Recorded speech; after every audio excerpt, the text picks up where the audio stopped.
কলকাতার বিমানবন্দরে ঘটেছে এক চাঞ্চল্যকর ঘটনা।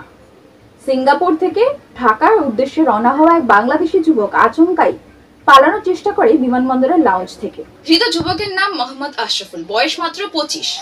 ট্রানজিটে কলকাতায় নামার পরেই আচমকা কাচের দেওয়াল ভেঙে পালানোর চেষ্টা করে। তৎপরতা দেখায় সিআইএসএফ, সঙ্গে সঙ্গে আটক করা হয় তাকে। এই ঘটনার পরে উঠছে একাধিক প্রশ্ন।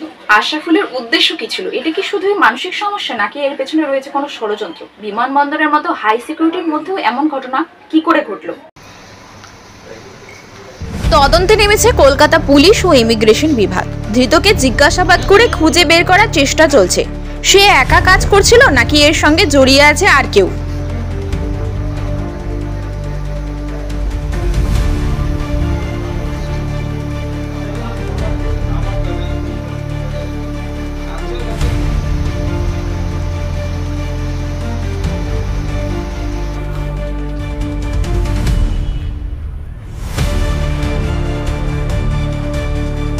নতুন নতুন আপডেট পেতে সাবস্ক্রাইব করুন নিউজ আপডেট।